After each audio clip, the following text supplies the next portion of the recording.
ত্রয়োদশ জাতীয় সংসদ নির্বাচনের প্রতীক বরাদ্দ শুরু, কাল থেকে আনুষ্ঠানিক প্রচারণা। পছন্দের ফুটবল পেলেন তাসনিম জারা, আচরণবিধি মেনে চলার আহ্বান।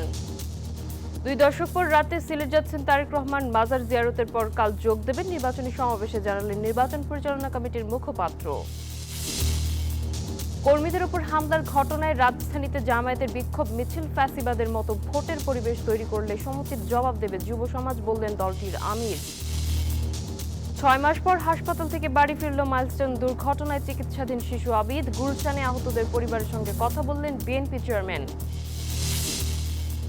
ট্রাইব্যুনালে টিএফআই সেলে গুমের মামলায় সাক্ষ্য গ্রহণ, আজ যুদ্ধাপরাধ মামলায় ফাঁসির দণ্ডপ্রাপ্ত আবুল কালাম আজাদের আত্মসমর্পণ। ট্রাম্পের আমন্ত্রণে গাজা শান্তি বোর্ডে যোগ দিচ্ছেন নেতানিয়াহু। ইসরায়েল থাকায় নিরপেক্ষতা নিয়ে প্রশ্ন, লক্ষ্য পূরণ না হওয়ার শঙ্কা।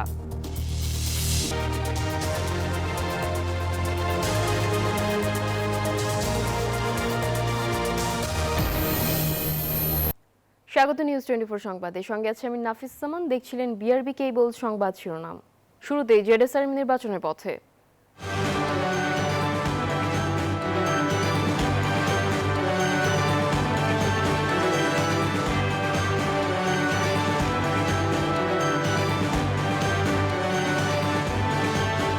ত্রয়োদশ জাতীয় সংসদ নির্বাচনে চূড়ান্ত তালিকা অনুযায়ী প্রার্থীদের মধ্যে প্রতীক বরাদ্দ চলছে। কাল থেকে শুরু হবে নির্বাচনের আনুষ্ঠানিক প্রচারণা। বুধবার সকাল 9টার পর থেকেই ঢাকায় প্রতীক বরাদ্দের কার্যক্রম শুরু হয়। নিজ নিজ নির্বাচনী এলাকার রিটার্নিং কর্মকর্তার কার্যালয় থেকে প্রতীক বরাদ্দ নিতে পারছেন প্রার্থীরা। 119টি প্রতীক বরাদ্দ পাবেন প্রার্থীরা। বিকেল 3টে পর্যন্ত চলবে এই কার্যক্রম। কাল থেকে প্রার্থীরা আনুষ্ঠানিক প্রচারণা শুরু করবেন। এদিকে প্রতীক বরাদ্দের সময় প্রার্থীদের নির্বাচনী আচরণবিধি মেনে চলার আহ্বান জানান ঢাকা বিভাগীয় কমিশনার ও রিটার্নিং কর্মকর্তা।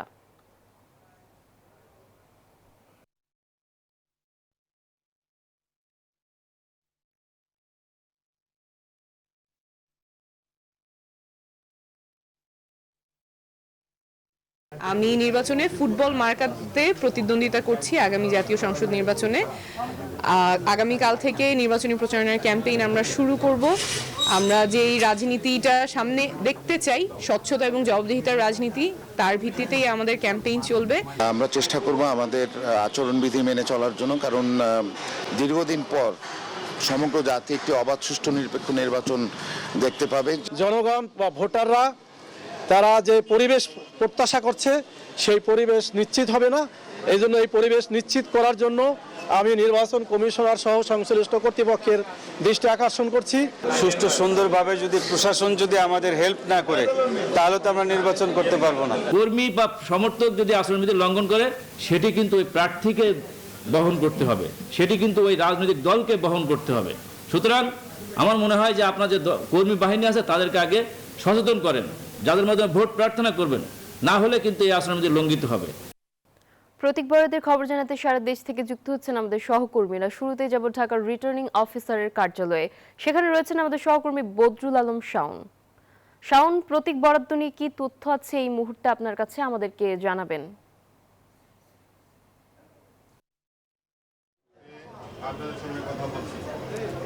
ধন্যবাদ। আপনি জানেন সকাল থেকেই ত্রয়োদশ জাতীয় সংসদ নির্বাচনকে কেন্দ্র করে ঢাকার যে 20টি আসন রয়েছে সেই 20টি আসনের প্রতীক বরাদ্দের কাজ চলছে। ঢাকায় মূলত 3টি অফিসে এই প্রতীক বরাদ্দের কাজ চলছে। ঢাকা বিভাগীয় কমিশনারের কার্যালয়ে, অর্থাৎ আমি এখন যেখানে আছি সেখানে 13টি আসনের যারা প্রার্থী রয়েছেন তাদেরকে প্রতীক বরাদ্দ দেওয়া হচ্ছে। পাশাপাশি নির্বাচন কমিশনের আঞ্চলিক অফিসে 2টি আসন রয়েছে সেখানে, এবং ঢাকা জেলা প্রশাসনের অফিসে 5টি আসন রয়েছে। এই মোট 20টি আসনের প্রতীক বরাদ্দ চলবে আজকে সারাদিন। আমি ঢাকা বিভাগীয় কমিশনারের কার্যালয়ের যেখানে আছি সেখানে বেলা 3:30টা পর্যন্ত প্রতীক বরাদ্দের কাজ চলবে। এখন পর্যন্ত আমরা যেটি জানতে পেরেছি, এখনও 3টি আসনের প্রতীক বরাদ্দের প্রক্রিয়া বাকি রয়েছে, অর্থাৎ 13টি আসনের মধ্যে 10টি শেষ হয়ে গেছে। কিছুক্ষণ আগেই ঢাকা 14 আসনের বিএনপির মনোনীত প্রার্থী সানজিদ ইসলাম তুলি তাকে প্রতীক বরাদ্দ দেওয়া হয়েছে। তিনি কিছুক্ষণ আগে এখানে যারা সাংবাদিক রয়েছেন তাদের সাথে কথা বলেছেন এবং নির্বাচনের সার্বিক পরিবেশ নিয়ে তিনি সন্তুষ্টি প্রকাশ প্রকাশ করেছেন। পাশাপাশি তিনি আশা প্রকাশ করছেন বর্তমান নির্বাচন কমিশনের অধীনেই একটি সুষ্ঠু নির্বাচন সম্ভব। তবে আমরা দেখেছি সকাল থেকেই বিভিন্ন আসনের প্রার্থীরা যারা প্রতীক বরাদ্দ পেয়েছেন তারা কেউ কেউ বিভিন্ন ধরনের অভিযোগ করেছেন, অনুযোগ করেছেন। বিশেষ করে আমি যদি বলি যে জামাত জোটের অন্যতম শরিক এনসিপির ঢাকা ৮ আসনের প্রতিদ্বন্দ্বিতা করছেন নাসিরউদ্দিন পাটোয়ারি। তিনি কিন্তু আসলে অভিযোগ করেছেন বিশেষ করে বিএনপি চেয়ারম্যান তারেক রহমানের নির্বাচনী আচরণবিধি ভঙ্গের বিষয়ে তিনি প্রশ্ন তুলেছেন। সেখানে নির্বাচনের রিটার্নিং কর্মকর্তা অর্থাৎ ঢাকা বিভাগীয় কমিশনার তাকে সাংবাদিকরা প্রশ্ন করেছিলেন, তিনি কিন্তু সেই বিষয়টি অস্বীকার করেছেন। কারণ তিনি বলছেন যে আনুষ্ঠানিকভাবে বিএনপি চেয়ারম্যান তারেক রহমানের বিষয়ে তার আচরণবিধি লঙ্ঘনের বিষয়ে লিখিতভাবে এখন পর্যন্ত কেউ কোনো অভিযোগ দেয়নি। পাশাপাশি তিনি আরেকটি বিষয় বলেছেন যে রাজনৈতিকভাবে অনেকেই অনেক ধরনের অভিযোগ করেন, সেই বিষয়টি আসলে সরাসরি নির্বাচন কমিশন নির্ধারণ করবে। যদি তাদের মনে হয় যে আচরণবিধি এখানে লঙ্ঘন হয়েছে সেক্ষেত্রে তাকে শোকজ করবেন অথবা তার বিরুদ্ধে আইনগত ব্যবস্থা নেবেন। এই ধরনের বা তাদের যে প্রক্রিয়া রয়েছে সেই প্রক্রিয়া অনুযায়ী ব্যবস্থা নেবেন। তো সেক্ষেত্রে তারেক রহমানের নির্বাচন আচরণবিধি লঙ্ঘনের বিষয়টি নিয়ে এখন পর্যন্ত কোনো ধরনের অভিযোগ করেনি বলে নির্বাচন কমিশনের রিটার্নিং কর্মকর্তার পক্ষ থেকে বলা হয়েছে। পাশাপাশি আমরা দেখেছি যে অন্যান্য এখানে যারা প্রার্থীরা আসছেন, যারা আগামী ত্রয়োদশ জাতীয় সংসদ নির্বাচনে প্রতিদ্বন্দ্বিতা করবেন, তারা কিন্তু বলছেন। জি ধন্যবাদ শাওন। খুলনা রিটার্নিং কার্যালয়ে কিন্তু প্রার্থী কর্মী সমর্থকদের পদচারণায় এখানে নির্বাচনের আবহ তৈরি হয়েছে। খুলনায় যে 6টি আসন আছে এখানে 38 জন প্রার্থীর মধ্যে কিন্তু ইতিমধ্যে প্রতীক বরাদ্দ হয়েছে। আমরা এসেছি এই মুহূর্তে খুলনা জেলা রিটার্নিং কার্যালয়ে। এখানে খুলনায় 1, 2, 4, 5, 6 এই 5টি আসনের প্রার্থীর মধ্যে প্রতীক বরাদ্দ দেওয়া হয়েছে এবং জেলা নির্বাচন কমিশনের কার্যালয়ে বাকি যে খুলনা 3 আসনটি সেই আসনের প্রতীক বরাদ্দ দেওয়া হয়েছে। এখানে যখন কিনা প্রতীক বরাদ্দ দেওয়া হয় তখন কিন্তু জেলা রিটার্নিং কর্মকর্তা কিন্তু গণভোটের ব্যাপারে এই প্রার্থীদেরকে বলেছেন এবং একই সাথে কিন্তু নির্বাচনী আচরণ বিধি মেনে নেওয়ার বা সেইভাবে কথা বলছেন। এখানে যে একটি বৈচিত্র্য এসেছে সেটা হচ্ছে খুলনা 5 আসনে গোলাম পরোয়ার জামাতের প্রার্থী, তার বিপরীতে কিন্তু ইসলামী আন্দোলনের কোনো প্রার্থী নাই। আবার একই সাথে খুলনা 4 আসনে জামাতের কোনো প্রার্থী নাই, সেখানে 10 দলীয় জোটের হয়ে খেলাফত মজলিসের প্রার্থী প্রচারণায় রয়েছেন। প্রত্যেকটা আসনেই কিন্তু প্রার্থী রয়েছে বিএনপির এবং মূলত কিন্তু এখানে প্রতিদ্বন্দ্বী হবে জামাতের সাথে বিএনপির। তো এখানে কিন্তু শুরুতেই আজকে কিন্তু পাল্টাপাল্টি বক্তব্য এসেছে এবং জামাত এবং বিএনপি পরস্পরের বিরোধী অভিযোগ তুলেছেন। তো এই ছিল খুলনা থেকে সর্বশেষ। আমরা ফিরছি একই খবর নিয়ে আমাদের সহকর্মী বরিশালের মিরনের কাছে। মিরন।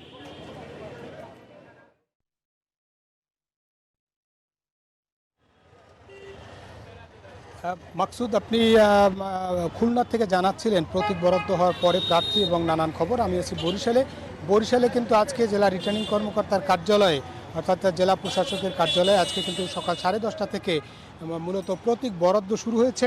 তার মধ্যে আমরা যেমনটা দেখেছি যে প্রতীক বরাদ্দের ক্ষেত্রে বিএনপি, জামায়াত এবং যাতে জোট অর্থাৎ 10 দলীয় যে জোটের প্রার্থীরা তারা কিন্তু নিজ নিজ প্রতীক বুঝে নিয়েছেন। যদিও ধানের শীষ এবং দাড়িপাল্লা প্রতীক আগেই তাদের ছিল, কেবল আনুষ্ঠানিকভাবে তারা প্রতীক গ্রহণ করেছেন এবং তারা বলেছেন যে আগামী যে 12 তারিখের যে নির্বাচন সেই নির্বাচন যাতে সুষ্ঠু হয় সেটার দাবি করেছেন। একই সঙ্গে পরস্পর বিরোধী বক্তব্যও দিয়েছেন। তারা বলেছেন যে এখনও লেভেল প্লেয়িং ফিল্ড তৈরি হয়নি এবং অন্যদিকে গণভোটের জন্য প্রচারণা থাকলেও যে ভোটারদের ভোট কেন্দ্রে নেওয়ার যে প্রচারণা সেদিকে কিন্তু তেমন একটা লক্ষ্য নেই, সেদিকেও নজর দেওয়ার কথা বলেছেন। একই সঙ্গে আইন শৃঙ্খলা পরিস্থিতি যাতে স্বাভাবিক থাকে, যাতে ভোটাররা নির্বিঘ্নে ভোট কেন্দ্রে যে ভোট দিতে পারেন তেমনটা বলেছেন। অন্যদিকে জেলা রিটার্নিং কর্মকর্তা আচরণবিধি মেনে চলার জন্য প্রার্থীদের বলেছেন। এই ছিল মূলত বরিশাল থেকে আমার কাছে প্রতীক বরাদ্দের দিনে সবশেষ তথ্য। ফিরছি স্টুডিওতে। নাফিসা জামান।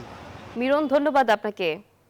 ঘোষিত তফসিল মোতাবেক সিলেট সফরের মধ্য দিয়ে বিএনপির নির্বাচনী প্রচারণা শুরু করতে যাচ্ছেন বিএনপির চেয়ারম্যান তারেক রহমান। সংবাদ সম্মেলন করে এমনটি জানিয়েছেন দলটির নির্বাচন পরিচালনা কমিটির মুখপাত্র মাহদি আমিন। তিনি বলেন, আজ রাতে 8:15 বিমানযোগে সিলেট জেলায় পৌঁছাবেন তারেক রহমান। গভীর রাতে হযরত শাহজালাল আন্তর্জাতিক হযরত শাহজালাল রহমতুল্লাহের মাজার জিয়ারত করবেন এবং আগামীকাল সকালে সিলেট আলিয়া মাদ্রাসা মাঠে নির্বাচনী সমাবেশে যোগদান করবেন। তারপর দুপুরবেলা মৌলভীবাজার সদর উপজেলা শেরপুর আইনপুর খেলার মাঠে সমাবেশে যোগদান করবেন। যাত্রাপথে হবিগঞ্জ জেলার শায়েস্তাগঞ্জে সমাবেশে যোগ দেবেন তিনি। তারপর ব্রাহ্মণবাড়িয়া জেলার সরাইল এবং বিকেলবেলা কিশোরগঞ্জের ভৈরব স্টেডিয়ামে নির্বাচনী সমাবেশে যোগদান করবেন। এরপর যাত্রাপথে তিনি নরসিংদী পৌর পার্ক সংলগ্ন নির্বাচনী সমাবেশে যোগ দেবেন। তারপর নারায়ণগঞ্জ জেলার আড়াইহাজারী ও রূপগঞ্জ গাউসিয়া এলাকায় সমাবেশে যোগদান করে গুলশানস্থ নিজ বাসভবনে ফিরবেন তিনি। সকল রাজনৈতিক দলের কাছে আমরা আহ্বান জানাই, নির্বাচনী আচরণবিধি পূর্ণাঙ্গ প্রতিপালনের মধ্য দিয়ে যেন বহুল আকাঙ্ক্ষিত নির্বাচনে জনগণের আকাঙ্ক্ষা এবং প্রত্যাশার প্রতিফলন ঘটে। নেতাকর্মীদের উপর হামলার প্রতিবাদে মিরপুরে বিক্ষোভ মিছিল করেছে জামায়াতে ইসলামী। দলের নেতারা বলেন, একটি দল পরিকল্পিতভাবে মব তৈরি করে নির্বাচনী পরিস্থিতি ঘোলাটে করার চেষ্টা করছে। বুধবার মিছিলটি মিরপুর 60 ফিট থেকে শুরু হয়ে আমতলায় গিয়ে সমাবেশের মাধ্যমে শেষ হয়। প্রধান অতিথি হিসেবে উপস্থিত ছিলেন জামায়াতে ইসলামীর কেন্দ্রীয় নির্বাহী পরিষদ সদস্য মোবারক হোসেন। নেতারা বলেন, শান্তিপূর্ণ নির্বাচনের পরিবেশ জামায়াতের কাম্য। নির্বাচনী আচরণবিধি দেখার দায়িত্ব নির্বাচন কমিশনের, কিন্তু একটি দল আচরণবিধি মনিটরিং এর নামে সন্ত্রাসী কর্মকাণ্ড পরিচালনা করছে। দেশের মানুষ আগামীতে জামায়াতকে ক্ষমতায় দেখতে চায় উল্লেখ করে নেতারা বলেন, সকল প্রস্তুতি নিয়ে আগামীতে সব সন্ত্রাসীদের মোকাবেলা করবে জামায়াত। শিবিরকে এত নরম ভাবার কোনো সুযোগ নেই। এই দেশের মানুষ আগামীতে জামাতকে ক্ষমতায় দেখতে চায়। সুতরাং জামাত সকল প্রস্তুতি নিয়েই আগামী ইলেকশন এবং সন্ত্রাসীদের মোকাবেলা করবে ইনশাআল্লাহ। ফ্যাসিবাদের মতো নির্বাচনের পরিবেশ তৈরি করলে যুব সমাজ সমুচিত জবাব দেবে বলে মন্তব্য করেছেন জামায়াতের আমির ডাক্তার শফিকুর রহমান। মিরপুরে সংঘর্ষে আহতদের দেখতে হাসপাতালে গিয়ে কথা জানান তিনি। গতরাতে মিরপুরে বিএনপি জামায়াত কর্মীদের মধ্যে সংঘর্ষে অন্তত 16 জন জামায়াত নেতাকর্মী আহত হন। তাদের দেখতে দুপুরে রাজধানীর ইবনে সিনা হাসপাতালে যান ডাক্তার শফিকুর রহমান। এই সময় আহতদের সান্ত্বনা দেন তিনি। সুষ্ঠু নির্বাচনের স্বার্থে সরকারকে দ্রুত দোষীদের আইনের আওতায় আনার দাবি জানান তিনি। অবশ্যই সমতল মাঠ সবার জন্য দিতে হবে, অবশ্যই সবাইকে সমান সুযোগ দিতে হবে এবং যারাই সন্ত্রাস এবং দুর্বৃত্তপনা করবে তাদের মুখের দিকে না তাকাইয়া আপনাদের দায়িত্বের দিকে তাকাইয়া তাদেরকে আইনের আওতায় নিতে হবে। জাতীয় বার্ন প্লাস্টিক সার্জারি ইনস্টিটিউট থেকে বাড়ি ফিরেছে মাইলস্টোন ট্র্যাজেডিতে চিকিৎসাধীন সবশেষ আহত শিক্ষার্থী আবিদুর রহিম। দীর্ঘ 6 মাসের নিবিড় চিকিৎসা শেষে বুধবার দুপুরে হাসপাতাল থেকে ছাড়া পায় আবিদুর। গত বছরের 21 জুলাই প্রতিষ্ঠানটির উত্তরা শাখায় ঘটে যাওয়া মর্মান্তিক দুর্ঘটনায় দগ্ধ হয়েছিল শিশুটি। পুড়ে যায় তার শরীরের 22%। চিকিৎসাধীন অবস্থায় তার উপর 35 বার অস্ত্রোপচার করেন চিকিৎসকরা। দেশীয় চিকিৎসক ছাড়াও মাইলস্টোন ট্র্যাজেডিতে আহত এসব শিশুদের চিকিৎসায় সহায়তা করে সিঙ্গাপুর, যুক্তরাষ্ট্র, চীন সহ একাধিক দেশের চিকিৎসক দল। দুর্ঘটনায় আহত 57 জন শিক্ষার্থী, শিক্ষক ও স্টাফকে বার্ন ইনস্টিটিউটে ভর্তি করানো হয়। তার মধ্যে 20 জন মারা যান, একজনকে ন্যাশনাল ইনস্টিটিউট অফ মেন্টাল হেলথে পাঠানো হয় এবং 35 জনকে ছাড়পত্র দেওয়া হয়। গুলশানে বিএনপির রাজনৈতিক কার্যালয়ের সামনে অবস্থান করা মাইলস্টোন স্কুল অ্যান্ড কলেজে বিমান দুর্ঘটনায় শহীদ ও আহতদের পরিবারের সদস্যদের সাথে কথা বলেছেন বিএনপির চেয়ারম্যান তারেক রহমান। বুধবার দলীয় কার্যালয়ে প্রবেশের আগে তাদের সাথে কথা বলেন বিএনপি চেয়ারম্যান। এ সময় ভুক্তভোগীদের পাশে থাকার অঙ্গীকার ব্যক্ত করেন তিনি। বিএনপির রাষ্ট্র ক্ষমতায় এলে শহীদ ও আহতদের পরিবারের দাবি পূরণের সর্বাত্মক চেষ্টা করবে বলেও জানান তিনি। এদিকে আহত ও শহীদ পরিবারবর্গও সন্তুষ্ট তারেক রহমানের সাথে সরাসরি সাক্ষাৎ করতে পেরে। আমি চেষ্টা করবো যতটুকু সম্ভব আপনাদের সাথে যোগাযোগ করে আপনাদের সাথে কথা বলে, যেটা আপনি বললেন বিসিবির সাথে কথা বলে আমাদের অবস্থানটা আমরা যতটুকু করতে পারি আমরা চেষ্টা করবো গভর্নমেন্টের সাথে বিষয়টি নিয়ে আলাপ করার জন্য। আর নির্বাচনের পরে যদি আল্লাহর রহমত হয় আমরা আমাদের চেষ্টা করবো কাজে। র্যাবের টিএফআই সেলে গুম নির্যাতনের মামলায় সাক্ষ্য গ্রহণ শুরু হচ্ছে আজ। আন্তর্জাতিক অপরাধ ট্রাইব্যুনাল 1-এর বিচারিক প্যানেলে সাক্ষ্য গ্রহণ অনুষ্ঠিত হবে। শেখ হাসিনা, তারিক আহমেদ সিদ্দিক, আসাদুজ্জামান খান কামাল, র্যাবের সাবেক ৩ মহাপরিচালক এবং ১১ সাবেক সেনা কর্মকর্তা সহ ১৭ জনের বিরুদ্ধে সাক্ষ্য দেবেন গুমের ভুক্তভোগী ব্যারিস্টার আরমান। সাক্ষ্য গ্রহণ সরাসরি সম্প্রচার হওয়ার কথাও রয়েছে। এ মামলার গ্রেফতার আছেন ১০ জন সেনা কর্মকর্তা। এছাড়া ইন্টারনেট বন্ধ করে গণহত্যার মামলায় ট্রাইব্যুনালে সজীব ওয়াজেদ জয় ও জুনাইদ আহমেদ পলকের বিরুদ্ধে অভিযোগ গঠন করে বিচার শুরুর আদেশ হতে পারে আজ। ট্রাইব্যুনালে আত্মসমর্পণ করেছেন মানবতা বিরোধী অপরাধের দায়ে মৃত্যুদণ্ডপ্রাপ্ত আবুল কালাম আজাদ। সকালে আত্মসমর্পণ করেন তিনি। গত বছর নিজের সাজা স্থগিতের জন্য স্বরাষ্ট্র মন্ত্রণালয়ে আবেদন করেন আবুল কালাম আজাদ। ফৌজদারি কার্যবিধির ৪০১ ধারা অনুযায়ী আবেদন করেন তিনি। ২০১৩ সালের ২১ জানুয়ারি আন্তর্জাতিক অপরাধ ট্রাইব্যুনাল ২ এর চেয়ারম্যান বিচারপতি ওবায়দুল হাসান তাকে এই মৃত্যুদণ্ডের রায় দেন। বাংলাদেশের গণতান্ত্রিক রূপান্তর এবং দেশটির গণতান্ত্রিক নবায়নের লক্ষ্যে প্রণীত জুলাই সনদের প্রতি পূর্ণ সমর্থন জানিয়েছে ইতালি। ঢাকায় রাষ্ট্রীয় অতিথি ভবন যমুনায় মঙ্গলবার প্রধান উপদেষ্টা ডক্টর মোহাম্মদ ইউনূসের সাথে সৌজন্য সাক্ষাৎকালে এই সমর্থনের কথা জানান ইতালির প্রতিরক্ষা মন্ত্রণালয়ের আন্ডার সেক্রেটারি ম্যাটিও পেরেগো ডি ক্রেমনিকো। বৈঠকে দুই পক্ষ বাণিজ্য ও প্রতিরক্ষা সহযোগিতা, অভিবাসন, আগামী ১২ ফেব্রুয়ারি সাধারণ নির্বাচন ও গণভোট, ইউরোপীয় ইউনিয়নের নির্বাচন পর্যবেক্ষণ কার্যক্রম এবং জুলাই সনদ সহ বিভিন্ন গুরুত্বপূর্ণ বিষয়ে বিস্তৃত আলোচনা করেন।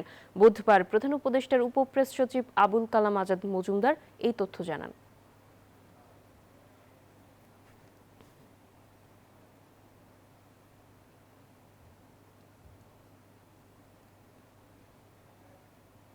ই-বেইল বন্ড চালুর ফলে বিচার প্রার্থীদের ভোগান্তি কমার পাশাপাশি এই বিষয়ে সংশ্লিষ্টদের স্বচ্ছতা ও জবাবদিহিতা বাড়বে বলে জানিয়েছেন আইন, বিচার ও সংসদ বিষয়ক উপদেষ্টা ডক্টর আসিফ নজরুল।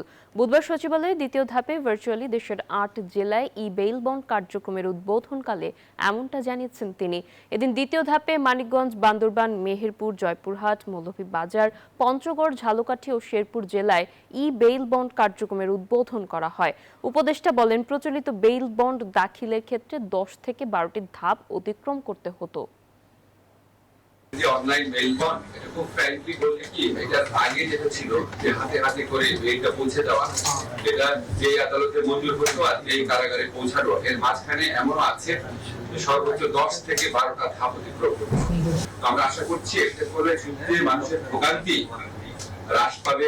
এবার মধুমতি ব্যাংক পিএলসি অর্থ বাণিজ্য সংবাদ।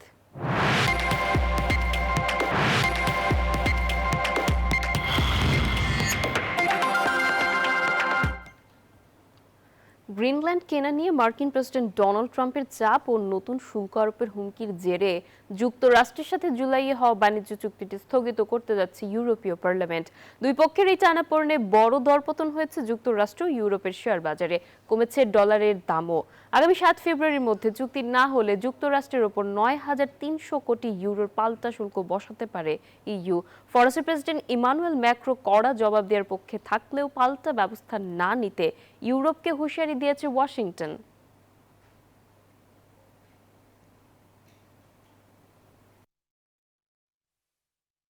এবার জানাবো খেলার সংবাদ।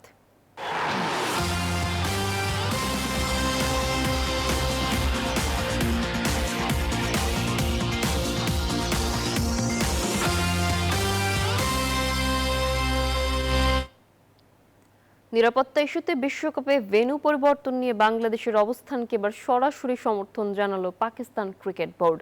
আইসিসিকে পাঠানো এক চিঠিতে পিসিবি জানায়, বর্তমান রাজনৈতিক অস্থিরতার প্রেক্ষাপটে ভারতের নিরাপত্তা পরিস্থিতি নিয়ে বিসিবির উদ্বেগ যৌক্তিক। পিসিবির সেই চিঠির কপি আইসিসির বোর্ডের সদস্যদের কাছেও পাঠানো হয়েছে। এদিকে বুধবার বাংলাদেশের বিশ্বকাপে অংশগ্রহণ নিয়ে চূড়ান্ত সিদ্ধান্ত নিতে বসছে বিশ্ব ক্রিকেটের এই নিয়ন্ত্রক সংস্থা। ইএসপিএন ক্রিক ইনফোর এক প্রতিবেদনে এমনটাই দাবি করা হয়েছে। তবে ক্লিক ইনফোর মতে আইসিসি এখনো অবস্থান বদলায়নি। সূচি অনুযায়ী বাংলাদেশের ম্যাচ ভারতে অনুষ্ঠিত হবে, কোনো ভেন্যু পরিবর্তনের সুযোগ নেই। বিপিএল এর দ্বিতীয় কোয়ালিফায়ারে আজ মুখোমুখি রাজশাহী ওয়ারিয়র্স ও সিলেট টাইটান্স। মিরপুর শেরে বাংলা ক্রিকেট স্টেডিয়ামে ম্যাচ শুরু সন্ধ্যা 6টায়। এলিমিনেটরে রংপুর রাইডার্সকে রোমাঞ্চকর এক ম্যাচে হারিয়ে দ্বিতীয় কোয়ালিফায়ার নিশ্চিত করে সিলেট। শেষ বলে 6 মেরে ফাইনাল খেলার আশা বাঁচিয়ে রাখেন ক্রিস ওকস। অন্যদিকে প্রথম কোয়ালিফায়ারে চট্টগ্রামের কাছে 6 উইকেটে হারে রাজশাহী ওয়ারিয়র্স। তবে সিলেটের বিপক্ষে জিতে ফাইনাল খেলতে মরিয়া নাজমুল হোসেন শান্তর দল। এদিকে রাজশাহীর হয়ে এই ম্যাচ খেলতে ঢাকায় পৌঁছেছেন নিউজিল্যান্ডের কেন উইলিয়ামসন। আর এই ছিল নিউজ 24 সংবাদে। এতক্ষণ সঙ্গে থাকার জন্য ধন্যবাদ।